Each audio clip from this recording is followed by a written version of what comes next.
Hey petit Waster, comment tu vas? Bon, ça fait un petit moment que j'avais pas fait de vidéo un peu légère, alors c'est parti. Quand tu commences la muscu, généralement tu veux y aller à fond.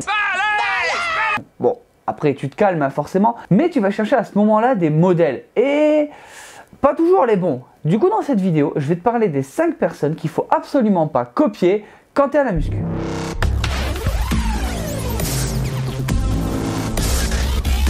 Alors on commence avec le premier, celui qui joue sa vie à chaque training.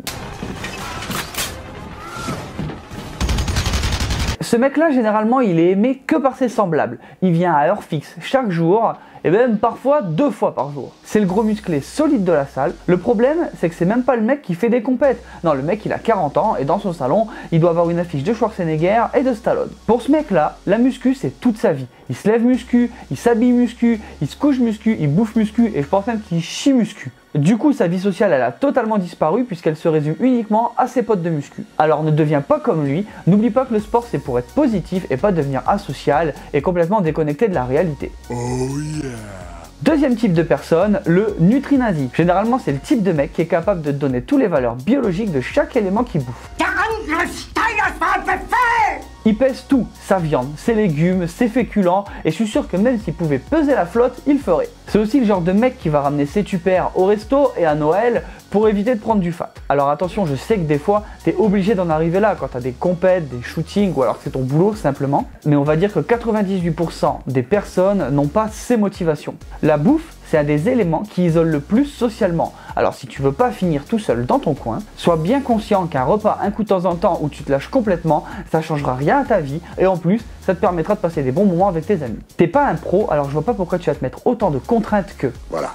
Troisième, le narcissique abusif. Celui-là, tu peux facilement le reconnaître parce qu'à chaque série qui termine, normalement ça finit soit sur Snap, soit sur Insta, ou soit une photo pour publier plus tard. Pour lui, un miroir, c'est pas pour se corriger, non, c'est pour voir la petite veine qui gonfle quand il a fait son curl biceps avec ses 12 kilos. C'est aussi un adepte du concept de je me mate dans les vitres de voiture parce que comme c'est bombé, j'ai l'air énorme. Alors au début, ça peut te faire rire, mais quand les gens ils commencent à comprendre que t'es sérieux, là tu passes pour un gros clown. Après je te dis pas de pas être fier de tes résultats et de ce que t'es devenu, mais garde un peu d'humilité, c'est important. 4. Le mec qui voit des dopés partout. Celui-là c'est un champion. Parce que normalement il a pas un physique de fou et dès que t'es meilleur que lui, il te dira jamais que tu t'entraînes mieux. Non, t'es dopé.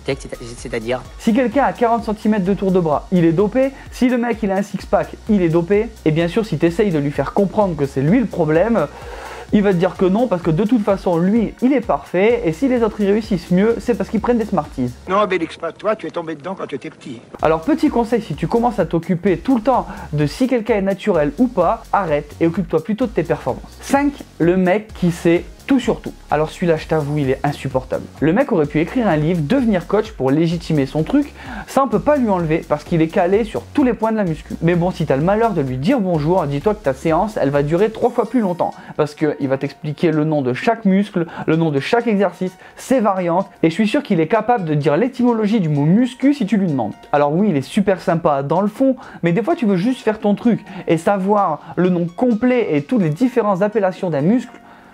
Perso, on s'en fout quoi. Bonus, le 6e, le mec qui va à la salle juste pour Ken. Celui-là, je l'ai mis un petit peu à part parce qu'on peut pas dire que c'est vraiment un pratiquant de muscu. Parce que lui, il fait du sport juste pour avoir des abdos et aller à la plage tranquille l'été. Faire les jambes, du squat, etc. Il connaît pas parce qu'il fait du foot. À la salle, généralement, tu le reconnais parce qu'il a soit un t-shirt de foot du PSG ou de l'OM, un survêt Lacoste. Par contre, dès qu'il y a une girl qui fait du squat, il est derrière pour la parer, on sait jamais avec ses 30 kilos tout mouillés, il devrait l'aider. Et dès qu'il voit cette même meuf en train de prendre son temps de repos, il va venir lui parler d'un truc qu'elle en a rien à foutre. Ah mademoiselle, ouais, t'es trop charmante, sérieux. Alors oublie pas, quand on fait du sport, on transpire, on pue, les meufs elles sont pas maquillées, elles ont pas envie de te parler, elles font leur truc. Alors arrête de les faire chier. Va t'entraîner et fais les jambes pour une fois. Voilà poulet, j'espère que ce petit top t'a plu. Si c'est le cas, n'hésite pas à le mettre en commentaire. Si t'es pas un dalleux, laisse un pouce bleu. Si tu veux rejoindre la team W2ST et voir un petit peu l'envers du décor, tu peux me rejoindre sur Instagram et Facebook. Les liens ils sont en description. Et on se retrouve chaque mardi et vendredi pour une prochaine vidéo. Ciao ciao.